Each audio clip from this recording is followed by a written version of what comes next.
अस्सलाम वालेकुम। आज की मेरी ये वीडियो अपने गुनाह का कफ़ारा अदा करती एक दोशीज़ा की इबरत असर सच्ची कहानी है। वीडियो शुरू होने से पहले मेरे YouTube channel Urdu centre plus को सब्सक्राइब करके बेल नोटिफिकेशन को ऑन कर दें ताकि आपको मिलती रहें तमाम चैनल अपडेट्स। आप मेरी वीडियोस को ज़्यादा से ज़्यादा शेयर कर सकते हैं। अब आप मुझे ट्विटर, फेसबुक और इंस्टाग्राम पे भी फॉलो कर सकते हैं। निस्फ शब का वक्त था। आसमान पर गहरे स्याह बादल थे। आंधी अपने ज़ोरों पर थी।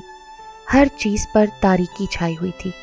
सिर्फ सड़क पर आती जाती किसी गाड़ी की रोशनी इर्द गिर्द दीवारों से टकराती या आसमानी बिजली की कड़क चमक पैदा होती तो मेरे दिल में खौफ व हरास की एक लहर फैल जाती। कभी यूं पास से किसी की आहट महसूस होती तो मैं डरी सहमी अपने कदम रोक लेती। उस वक्त मैं सड़क के किनारे यूं चल रही थी जैसे मुजरिम पुलिस से भागकर किसी महफूज जगह की तलाश में मारा मारा फिर रहा हो। मेरा हर कदम बोझल महसूस हो रहा था। थोड़ी दूर चलकर मुझे अपनी मंजिल नज़दीक आती महसूस हुई, लेकिन मैं खुश फिर भी नहीं थी। लोग मंजिल पर पहुंचते हैं तो सब कुछ पा लेते हैं, लेकिन मेरी मंजिल पर मेरा खसारा था। मुझे सब कुछ खो देना था। मेरी मताए जान, मेरी लख्ते जिगर, मेरी अपनी नौमौलूद बेटी जिसे मैंने 9 माह तक अपने पेट में पाला था। मुझे अपनी मंजिल पर उसे खुद से जुदा कर देना था, उसे हमेशा हमेशा के लिए खो देना था। जूं जूं मैं आगे बढ़ रही थी, मेरे दिल में मज़ीद रंजो मलाल की कैफियत ज़ोर पकड़ रही थी। अब सामने एक कीचड़ का ढेर था, जहां इर्द गिर्द बारिश के पानी की वजह से काफ़ी दलदल बनी हुई थी, और उससे थोड़ी दूर दाएं जानिब मुसाफिरों की आरामगाह बनी हुई थी, जहां रात के उस पहर किसी आदमजात का नामो निशान तक नहीं था। मैंने अपनी लखते जिगर को खुद से अलहदा किया और उसे वहां पड़े एक बेंच पर लिटा दिया। एक छोटा सा कंबल उसके जिस्म के इर्द गिर्द लपेटा और सर पर एक मोटी ऊन की टोपी पहनाई। उस नौमौलूद की छोटी छोटी आंखें मुसलसल मुझे घूरे जा रही थीं, जैसे कि उसे पता हो कि उसके साथ क्या किया जा रहा है। लेकिन वो नन्ही गुलाब की नरमो नाजुक कली मुस्कुरा रही थी और मेरी आंखें गम के मारे नम हो चुकी थीं। मुझे उस वक्त एक जालिम औरत का किरदार निभाना था, क्योंकि मजलूम होने के साथ साथ औरत को बेरहमो सफाक का लक़ब भी दिया जाता है। ये ऐसी औरतों को कहा जाता है जो अपनी खुशी के लिए अपनी औलाद का गला अपने ही हाथों से घोंट देती हैं। मैं भी एक ऐसी ही औरत बनने जा रही थी। मुझे बेरहम सफाक बनाया गया था। मैं भी उस लम्हे खुदगर्ज हो गई थी, लेकिन मुझे खुदगर्जी किसने सिखाई थी? हाँ, इसी माशरे ने, जहाँ किसी भी औरत की बेबसी को मफाद परस्ती से मंसूब किया जाता है। ये सब मुझे इसी माशरे ने सिखाया था, जहाँ औरत ज़ात पर कीचड़ उछालना बहुत आसान और सूदमंद है, जहाँ पर औरत के किसी भी गुनाह को राज रखने के बजाय सरेआम लाना अव्वलीन फ़राइज़ में शामिल है। एक गलती या एक गुनाह, जहाँ एक गुनाह मुझसे भी हुआ था। मुझे याद है वो दिन जब मैं अपने कॉलेज से निकली थी और बस स्टॉप पर हमारी गाड़ी पहले से ही जा चुकी थी। बस के जाने के बाद पहली बार मुझे बहुत डर महसूस हुआ था। उस वक्त मेरे साथ एक दोस्त भी थी, लेकिन उसके घर से कोई उसे लेने आ गया था और वो उनके साथ चली गई थी। फिर मैं वहाँ अकेली रह गई थी। कुछ ही देर बाद एक कार मेरे करीब आकर रुकी और अगले दरवाजे से बाहर निकलकर किसी ने मुझे पुकारा था। कहाँ जाना है आपने? चलो मैं ड्रॉप कर देता हूँ, यहाँ इस टाइम गाड़ी मिलना बहुत मुश्किल है। मैंने कोई जवाब न दिया तो थोड़ी देर बाद फिर उसने मुझे पुकारा, चलो बैठ जाओ वरना मुझे देर हो रही है। और फिर उसके कहने पर मैं चुपचाप पीछे वाली सीट पर बैठ गई। वो गाड़ी चला रहा था, लेकिन उसकी नज़रें मुख्तलिफ जावियों से घूमकर मेरे बदन से टकराती, जैसे कोई डॉक्टर मुआयना करने के दौरान मुख्तलिफ जाविये बदलता है। मुझे वहशत सी होने लगी, इसलिए मैंने अपना दुपट्टा गले से निकाल कर सर पर ओढ़ लिया। क्या नाम है तुम्हारा? जी, मेरा नाम आयशा है। तो इतने डरते हुए क्यों बोल रही हो? खा तो नहीं जाऊँगा मैं तुम्हें। नहीं, मैं डरी हुई नहीं हूँ, बस ज़रा झिझक महसूस हो रही है। दरअसल मैं पहली बार किसी अजनबी के साथ सफ़र कर रही हूँ, इसलिए। ओके, तो फिर इस अजनबी का नाम है वक़ार और ये नाज़िमाबाद में रहता है। उसने अपनी गाड़ी का शीशा ठीक करते हुए बताया। नाजिमाबाद में तो मैं भी रहती हूँ, पर कभी आपको देखा नहीं। अरे इतना बड़ा नाजिमाबाद का एरिया है, आप कैसे देख सकती थी? वैसे मैं तो बस 1 हफ्ते पहले ही यहाँ आया हूँ। पापा का बिजनेस था तो उन्होंने मुझे यहाँ पर बुला लिया है संभालने के लिए। खैर तुम बताओ क्या पढ़ती हो? मैं प्री मेडिकल की स्टूडेंट हूँ, मुझे डॉक्टर बनना है। वो गाड़ी चला रहा था लेकिन उसका ध्यान बातों में था। बस आप मुझे यहाँ उतार दीजिए, मैं यहाँ से पैदल चली जाऊँगी। ठीक है, एहतियात से जाइएगा। आपका बहुत शुक्रिया, आपने मुश्किल वक्त में मेरी मदद की। मैंने गाड़ी से उतरते हुए उसका शुक्रिया अदा किया और घर की तरफ चल पड़ी। आज मैं बहुत देर से घर पहुंची थी, लेकिन मुझे वक्त का एहसास कतई ना हुआ था। पता नहीं क्यों, पर वकार मुझे बहुत अच्छा लगा। सलीके से बाल बने हुए, दरमियाना कद, सफ़ेद रंगत। दूसरे दिन जब मैं कॉलेज के लिए निकली तो मैं वकार के साथ ही कॉलेज तक गई थी, क्योंकि जब मैं घर से निकली तो मेरी मतलाशी निगाहों ने उसे ढूंढ ही लिया। सड़क के किनारे वो अपनी कार से टेक लगाए खड़ा था और दाएं हाथ की उंगली से गाड़ी की चाबी घुमा रहा था। आप यहाँ कैसे आ गए? बस ऐसे ही, एक काम पड़ गया था। आओ तुम्हें ड्रॉप कर दूं? मैं खुशी से फ्रंट सीट पर बैठ गई थी। वक्त गुजरने के साथ साथ मैं उसे चाहने लगी। वो जब भी मुझसे दूर होता तो मैं गमगीन हो जाती। वो अगर नाराज़गी जाहिर करता तो मैं रोने लग जाती, और अगर प्यार भरी नज़रों से देखता तो मैं खुशी से फूले न समाती। उस रोज़ शाम के वक्त मुझे वकार की कॉल आई। नंबर तो हम दोनों आपस में एक्सचेंज कर ही चुके थे। किधर हो आयशा और क्या कर रही हो? घर पर ही हूँ और आपको याद कर रही थी। अच्छा, तो मैं याद आ रहा था आपको? तो फिर ऐसा करो कि आ जाओ इधर मेरे ही फ्लैट में, तुम्हारे लिए ज़बरदस्ती कॉफ़ी बनाई है और इसीलिए तुम्हें कॉल भी की है। उसने मुझे अपने घर आने को कहा तो मुझे अजीब सा महसूस हुआ, लेकिन मेरा दिल भी कर रहा था उससे मिलने को। इसलिए मैंने उससे कहा कि इस वक्त तो नहीं आ सकती क्योंकि घर में पापा हैं। लेकिन अगले ही पल उसकी तरफ से एक बहाना सुनने को मिला।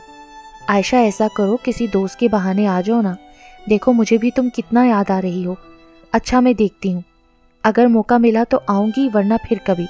ओके, मैं फिर इंतज़ार कर रहा हूँ। और हाँ सुनो, तुम वो ब्लू कलर वाला ड्रेस पहन कर आना, तुम बहुत खूबसूरत लगती हो उस कलर में। वकार का फ्लैट हमारे घर से थोड़ा ही दूर था। वो यहाँ काम के लिए आया हुआ था, अपने पापा का बिजनेस वहाँ रहकर आसानी से संभाल रहा था। लेकिन कभी मुझे इस बारे में उसने नहीं बताया था कि उसके पापा और वो क्या बिजनेस करते हैं और उसका आबाई घर कहाँ है। मैंने बहुत पूछा भी, लेकिन हर बार वो टाल मटोल कर देता। आधे घंटे बाद मैं उसके फ्लैट के सामने खड़ी थी। मैंने जब दरवाजे की घंटी बजाई तो अंदर से उसकी आवाज़ आई, आ जाओ आयशा, दरवाज़ा खुला है। मैं फ़ौरन अंदर चली गई और हैरत से पूछा कि तुम्हें किसने बताया कि मैं ही हूँ दरवाजे पर? यहाँ तुम्हारे सिवा और कौन आ सकता है? मेरे दिल ने बता दिया था कि तुम ही आई होगी। अच्छा बताओ, कॉफ़ी पियोगी या और साथ भी कुछ खाना है? उसने अपना हाथ मेरे हाथ पर रखा और मुझे अपनी तरफ खींच लिया। फ़िलहाल तो मैं कुछ नहीं पीऊँगी और तुमसे बहुत सी प्यार भरी बातें करूँगी। तो आओ फिर यहाँ बैठो। हम एक साथ सोफ़े पर बैठ गए। बहुत खूबसूरत लग रही हो आज तुम। अब ऐसी झूठी तारीफ़ करोगे तो मैं मगरूर हो जाऊँगी, फिर तुम मेरे नाज नखरे नहीं उठा सकोगे। झूठी तारीफ़ नहीं कर रहा, मैं सच कह रहा हूँ। यकीन करो, तुम बहुत प्यारी लग रही हो। देखो तो, तुम्हारी आंखों में तो डूब जाने को जी चाहता है। मैं तुम्हारे इन घने बालों में छुप जाना चाहता हूँ, जैसे स्याह बादल सूरज चांद को छुपा लेते हैं और फिर कोई उन्हें देख नहीं सकता। उसकी बातें मुझ पर बेखुदी तारी कर रही थीं। कैफो सरूर की मस्ती में हम दोनों एक दूसरे में खो गए। जब रात के 10 बज गए तो अचानक मुझे एहसास हुआ कि मैं कहाँ हूँ। मुझे अब जाना होगा वकार, बहुत देर हो गई है। मैंने इतना कहा और वापस पलट आई। वो अब मेरी सोचों में बसने लगा था। कहते हैं जो सोच में होते हैं वो इंसान अगर हकीकी रूप धार लें तो इंसान आपे से बाहर हो जाता है। मुझ पर भी अब अपने आप पर कोई इख्तियार नहीं रहा था। वो जब भी अपनी बाहें फैलाता तो मैं उनमें गुम हो जाती, वो नज़रें मिलाता तो मैं उनमें डूब जाती। मेरी हर सोच उसी से शुरू होकर उसी पर ख़त्म होने लगी थी। अब वही मेरी कुल कायनात था। वक्त के साथ साथ मोहब्बत की ये गिरें मजबूत होती चली गईं। दिन गुजरने लगे, फिर हफ्ते और अब महीने गुजर रहे थे। फिर एक दिन मुझ पर अजीब इंकिशाफ हुआ। शाम का वक्त था, हम पार्क में घूम रहे थे कि अचानक मेरा सर चकरा गया और मैं गिर गई। चारों तरफ लोग चहलकदमी कर रहे थे। क्या हुआ आयशा, तुम ठीक तो हो? उसने मुझे उठाया और पूछा। कुछ नहीं, बस मैं ठीक हूँ। मैंने अपनी सांसें बहाल करने की कोशिश की, लेकिन मुझे फ़ौरन ही दोबारा चक्कर आया। मैं दोबारा गिरी और बेहोश हो गई। جب میری آنکھیں کھلیں تو میں بیڈ پر لیٹی ہوئی تھی اور وقار میرے سرہانے کی طرف بیٹھا میرے بالوں کی لٹیں سلجھا رہا تھا۔ یہ ایک ہسپتال کا کمرہ تھا۔ اب طبیعت کیسی ہے تمہاری؟ ٹھیک ہوں، بس مجھے کیا ہوا تھا؟ میں اچانک بے ہوش کیسے ہو گئی؟ کچھ نہیں ہوا، بس گر گئی تھی تم بے ہوش ہوئی تو میں تمہیں ہسپتال لے آیا۔ پھر وقار نے میرے کان میں سرگوشی کی۔ عائشہ، جی؟ ڈاکٹر کہہ رہی تھی کہ تم ماں بننے والی ہو۔ اس نے اتنا کہا اور اپنا منہ دوسری طرف پھیر لیا۔ مجھے حیرت کا ایک شدید جھٹکا لگا۔ زمین جیسے پاؤں تلے سے نکل چکی تھی اور آسمان کا سایہ سر پر سے اٹھ چکا تھا، لیکن میں پھر بھی خاموش تھی۔ میں نے فیصلہ کیا کہ میں اپنے بچے کو جنم دوں گی۔ اب کیا ہوگا وقار؟ میں نے گھبرائے ہوئے لہجے میں کہا۔ تم اسے ضائع کروا سکتی ہو، گھبراتی کیوں ہو؟ تم اگر کہو تو میں یہیں ہسپتال میں لیڈی ڈاکٹر سے بات کر لیتا ہوں، ابھی کے ابھی وہ تمہارا کام بھی کر دے گی۔ نہیں، یہ ہمارے پیار کی نشانی ہے، میں ایسا ہرگز نہیں کروں گی۔ تم نے مجھ سے وعدہ کیا تھا نا کہ تم مجھ سے شادی کرو گے۔ اچھا ٹھیک ہے، تم جیسے کہتی ہو ویسا ہی ہوگا، وقار میری تیز آواز سے گھبراتے ہوئے بولا۔ وقار نے تو مجھ سے کہا تھا کہ ہم دونوں شادی کر لیں گے اور 1 سال تک ہم اپنے بچے کو کسی کی ذمہ داری میں دے کر پرورش کرائیں گے اور پھر خود ہی اڈاپٹ کر لیں گے، لیکن وقت آنے پر کیا کیا بدل جاتا ہے یہ کوئی نہیں جان سکتا۔ میری زندگی کا رخ ایک دفعہ پھر بدل گیا تھا۔ وہ دن میری زندگی کا سیاہ ترین دن تھا۔ میں وقار کی محبت میں سب کچھ بھول چکی تھی، حتیٰ کہ ان ماں باپ کی عزت کا بھرم بھی نہیں رکھا تھا جنہوں نے میری پرورش میں محبتوں کے بے دریغ خزانے لٹائے تھے۔ میں وہ جنت فراموش کر کے وقار کے پاس آ گئی، یہ سوچے بغیر کہ میرے گھر چھوڑ جانے سے میرے ماں باپ پر کیا گزرے گی۔ آج کل پر شادی کو ٹالتے ہوئے 9 مہینے گزر گئے۔ میں اسپتال کے کمرے میں پڑی تھی، میرے دائیں بازو پر ڈرپ لگی ہوئی تھی اور بائیں بازو پر میری لختے جگر لیٹی تھی۔ میری پری جیسی بیٹی اپنی چھوٹی چھوٹی آنکھوں سے مجھے دیکھ رہی تھی اور سامنے دروازے کی اوٹ میں کھڑی 2 نرسیں کبھی مجھے اور کبھی بچی کو دیکھ کر مسکرا رہی تھیں۔ مبارک ہو، بہت پیاری بیٹی ہے، ایک نے خوشی سے مبارکباد دی۔ اللہ اس کے مقدر بھی اچھے کرے، دوسری نے دعائیا کلمات کہے۔ تب وقار میرے نزدیک آیا، مجھے بیٹی کی مبارکباد دیتے ہوئے اس نے کہا کہ وہ پاپا کے پاس جا رہا ہے انہیں منانے کے لیے تاکہ ہم نکاح کر سکیں۔ عصر کا وقت ہو رہا تھا، میں انتظار کرنے لگی اور پھر یہ انتظار بڑھتا گیا۔ 1 رات بیت گئی، پھر دن، 2 دن، پھر 10 دن بھی گزر گئے، لیکن وہ نہ آیا۔ شاید اب اس کو آنا ہی نہیں تھا۔ یہ تو مجھے ایک نرس نے بتایا کہ وہ بریک ٹائم پر کینٹین پہ جا رہی تھی جب اس نے وقار کو جاتے ہوئے دیکھا تھا۔ اس نے بتایا کہ اس کی گاڑی میں 2 بریف کیس بھی لدے ہوئے تھے۔ پھر نرس نے مجھے کہا کہ وہ پہلے ہی یہ بات مجھے بتا دیتی، لیکن میری خراب حالت دیکھ کر وہ چپ رہی تھی۔ میرے ذمہ واجب الادا بل بھی اس نے مجھ پر ترس کھا کر ادا کر دیے تھے۔ وقار کہاں چلا گیا تھا یہ تو میں نہیں جانتی تھی، مجھے تو یہ بھی نہیں معلوم تھا کہ اس کا آبائی گھر کہاں ہے، لیکن آج 11 دن بعد میں وہاں سے نکل آئی۔ رات کے اندھیرے میں، بادلوں کی گرج چمک اور تیز طوفانی موسم میں وہاں سے انجان راہوں کی مسافر بن کر نکل پڑی تھی۔ میں اپنے آپ کو اس وقت بہت مجبور محسوس کر رہی تھی، میں اندر سے ٹوٹ چکی تھی۔ مجھے وقت اور حالات کی ستم ظریفی نے بہت کمزور بنا دیا تھا کہ میرے تو نہ آگے کوئی ہے نہ پیچھے۔ میں جس کی خاطر اپنے ماں باپ کو چھوڑ کر، ان کی عزتوں کو رول کر، اپنا سب کچھ لٹا کر جس کے پاس آئی تھی، وہ بھی مجھے دھوکے سے چھوڑ کر چلا گیا، تو اب میں اس ننھی جان کو کیسے سنبھالوں گی؟